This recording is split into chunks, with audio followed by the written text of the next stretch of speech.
almarhum Profesor Dr. Mokhtar Pakpahan, SHMH. Pada tahun 2021, 3 tahun yang lalu, partai ini dihidupkan kembali. Partai Buruh setidak-tidaknya walaupun belum masuk parlemen di DPR RI, ada puluhan yang duduk di DPRD provinsi dan kabupaten kota nasional. Oleh karena itu kita memperingati hari ini dengan mengundang Presiden Republik Indonesia terpilih Bapak Jenderal Prabowo Subianto. Tetapi saya ingin menyampaikan pesan beliau.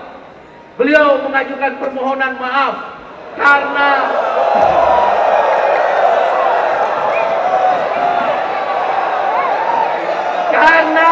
saudara, dengarkan dulu. Karena ada tugas negara. Tugas negara yang tidak bisa ditinggalkan. Dan beliau menyampaikan pesan selamat. Mungkin nanti bisa diputarkan videonya.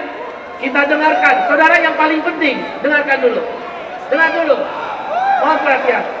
Yang paling penting adalah 6 harapan dan isu daripada perjuangan Partai Buruh, Serikat Buruh, Serikat Petani dan kelas pekerja lain tersampaikan dengan penuh kesungguhan dan diterima.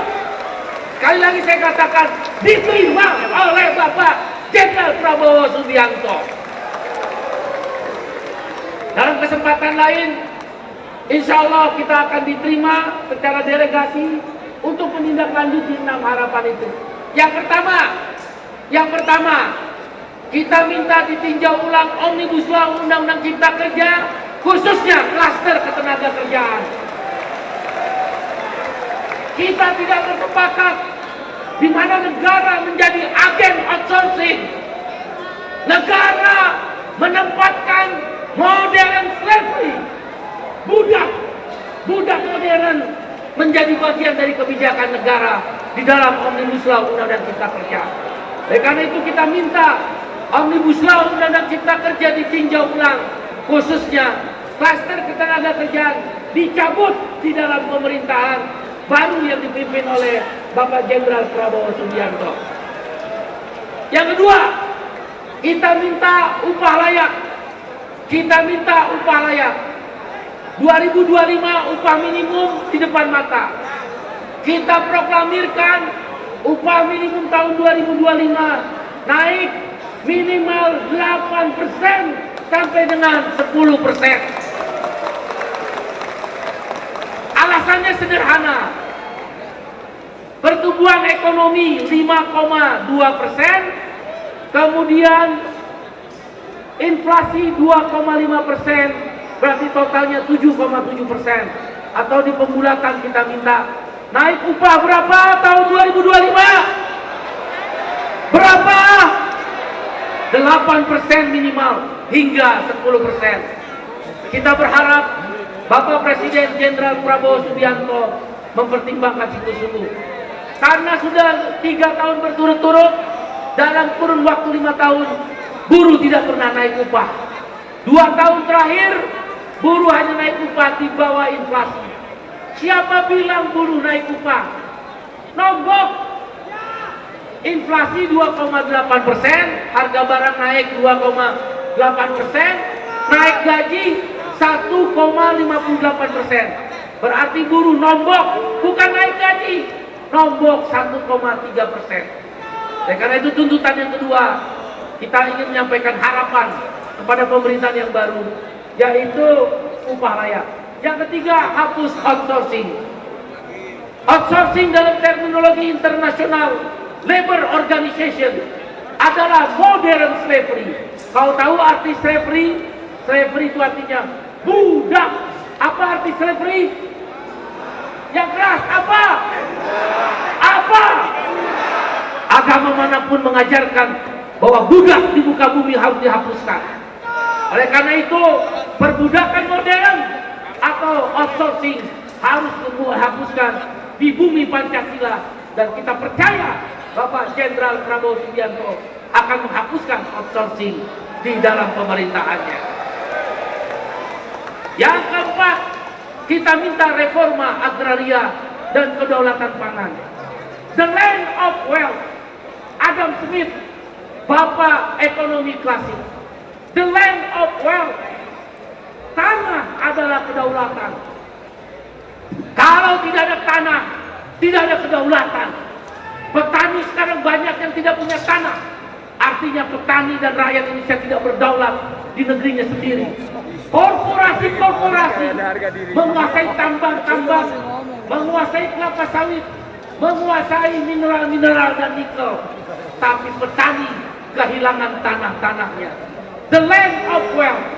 Oleh karena itu, sesuai Undang-Undang Pokok Agraria, kita menaruh harapan Bapak Jenderal Prabowo Subianto, Presiden Republik Indonesia terpilih yang akan dilantik 20 Oktober 2024 ini, melakukan reforma agraria, redistribusi tanah dikembalikan pada rakyat dari tangan-tangan korporasi, dan kedaulatan pangan. Di tengah terjadinya panen raya, importir merajalela, terakhir 8 juta ton beras masuk ke Indonesia. Petani menjerit, harga gabah lebih murah dari ongkos produksi pupuk dan benih. Karena itu kedaulatan pangan kita sampaikan kepada Presiden terpilih agar dikembalikan, yaitu tidak boleh atau dilarang impor beras dan bahan-bahan sembako lainnya pada saat panen raya, kecuali paceklik, bencana alam atau kekurangan stok di luar panen raya mungkin masih bisa dipertimbangkan. Yang kelima, angkat guru dan tenaga honorer sebagai PNS. Tidak ada satu negara bangkrut ketika guru dan tenaga honorer diangkat menjadi pegawai negeri sipil atau ASN, aparatur sipil negara.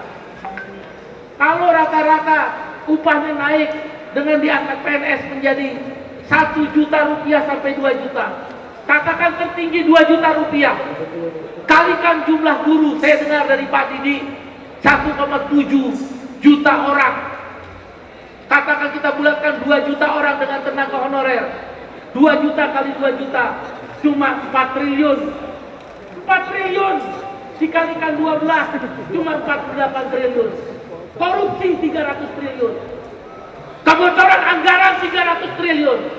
Masa menyiapkan 48 triliun mengangkat PNS menjadi PNS, guru dan tenaga honorer, tidak akan bangkrut negeri ini. Oleh karena itu kita minta guru dan tenaga honorer diangkat menjadi apa? Jadi apa? PNS. Yang terakhir, di dalam satu wawancara dengan TV nasional, Bapak Jenderal Prabowo Subianto mengatakan, selayaknya, sepantasnya pendidikan sampai perguruan tinggi itu gratis. Karena itu yang keenam, kita menaruh harapan yang telah kita sampaikan secara resmi kepada beliau agar pendidikan gratis sampai perguruan tinggi. Bagaimana mungkin orang masuk perguruan tinggi, sekolah-sekolah negeri yang dibiayai dari pajak rakyat mencekik leher anak-anak buruh, anak-anak petani, anak-anak karyawan outsourcing, anak-anak karyawan kontrak nggak bisa sekolah. Maka yang keenam, kita minta pendidikan gratis hingga perguruan tinggi. Itulah 6 harapan yang telah kita sampaikan.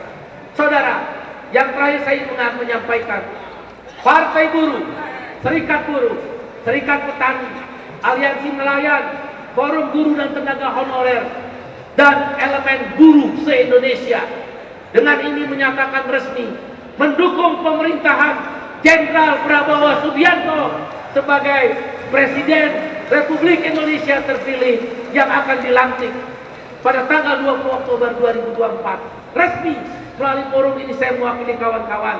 Mungkin kawan-kawan media bisa memberitakan. Kita hantarkan 20 Oktober 2024 terjadinya pergantian pemerintahan yang sah, sudah terpilih dan melalui mekanisme pemilihan umum. Buruh Indonesia taat konstitusi. Ketika keputusan Mahkamah Konstitusi mau dibajak oleh sebagian saudara-saudara kita yang ada di DPR, kita bereaksi keras karena kita taat pada konstitusi. Kita melawan tanpa pamrih bersama kawan-kawan mahasiswa dan masyarakat, karena kita taat konstitusi. Oleh karena itu, Partai Buruh, Serikat Petani, nelayan, guru, tenaga honorer, dan kelas pekerja lain menyatakan dengan ini mendukung penuh pemerintahan Jenderal Purnawirawan Prabowo Subianto sebagai Presiden Republik Indonesia 2024-2029. Bung Iqbal, apa alasannya? Satu, saya adalah ILO governing body. Saya adalah salah satu pengurus Badan Perserikatan Bangsa-Bangsa PBB, berkantor di Jeneva. Saya 3 kali periode terpilih. 12 tahun saya menjadi bagian pengurus PBB, Badan PBB yaitu ILO. Dan berakhir kemarin Juni 2024. Saya keliling dunia. Jarang seorang presiden atau perdana menteri di satu negara yang memberi makan rakyatnya secara gratis. Jarang. Kalau ada presiden, apalagi dia adalah orang Indonesia, terpilih secara resmi melalui pemilu, Presiden Republik Indonesia memberi makan, masa kita nggak dukung? Ketika mereka para koruptor membawa 120 triliun BLBI, mereka bawa kabur tahun 98, tidak pernah kembali. 120 triliun 98 mungkin saat itu yang 400 triliun kalau dikonversikan dengan dolar. Ketika Senturi korupsi 6,5 triliun diambil dari APBN untuk menutup Senturi, Bank Senturi. Kenapa nggak ada yang protes? Kenapa BLBI nggak ada yang teriak? Sekarang ketika APBN digunakan untuk memberi makanan bergizi pada rakyat, mau orang kaya, mau orang miskin, mau anak direktur, mau anak tukang ojek, mau anak buruh, mau karyawan outsourcing anaknya, semua dikasih makan oleh negara. Maka Partai Buruh berada bersama Presiden Prabowo Subianto mendukung program makan gratis, makanan bergizi gratis. Itu jelas keberpihakan. Ketika Presiden Prabowo Subianto alasan yang kedua menyatakan wawancara dengan salah satu televisi swasta, saya langsung mendengar, melihat.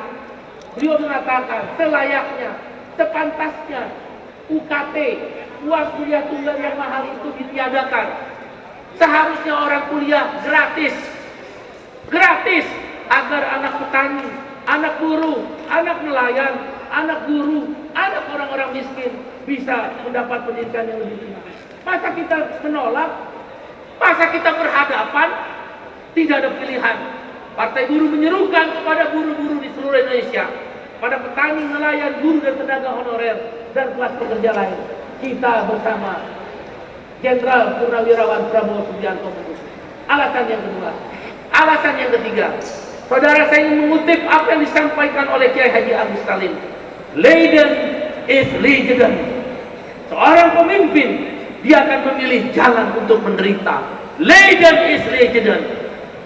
Saya secara personal dan secara pemimpin Serikat Buruh 10 tahun mendengar langsung, kawan-kawan pemimpin buruh juga waktu itu mendengar langsung bagaimana penderitaan seorang Prabowo Subianto.